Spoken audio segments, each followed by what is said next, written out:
This was a huge story back in 1986. We've been digging into our archives, scouring over past reports and interviews, looking for clues to piece this puzzle together. 8 News Now reporter Sally Jaramillo has been going through all of that footage and discovered interviews from Amy Fleming herself saying that all along she was just disciplining her son. Sally? Christiane, I spent the day going through our archive footage. I came across multiple interviews that showed Amy Fleming doing what she called, quote, correcting disobedience. The courtroom video is from a child abuse trial for Amy Fleming and Lee Lester, and a sit-down interview they did with Channel 8 after their child went missing. We have become the couple that people love to hate. There's no doubt that physical punishment took place in Amy and Lee Lester's home against 3-year-old Francillon Pierre. From neighbors to professionals and even their babysitter, they witnessed a child abuse. They're real bad.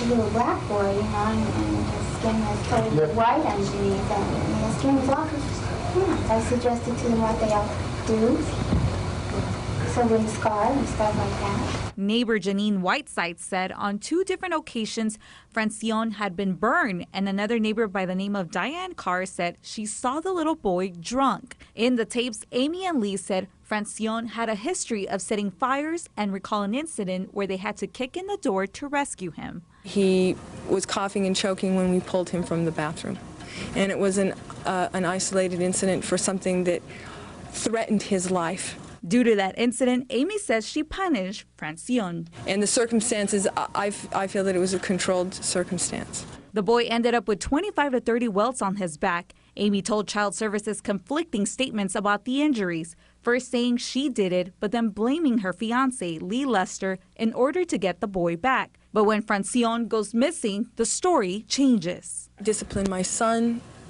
Lee was not involved, except he witnessed the incident, and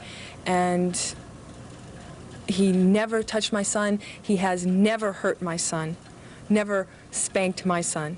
In the interview, she mentioned she hoped the search for her son would continue despite the reports of child abuse. I will do anything that I can to find my son, and that is come in front of a camera and say, yes, indeed, this has happened, but please put it into perspective and continue to keep your eyes open for my son. And some other interesting information I found. We mentioned Amy Fleming and Lee Lester moved to Florida. They also needed financial help, so a Los Angeles doctor by the name of Robert Franks supposedly helped them with money to make the move. Back to you.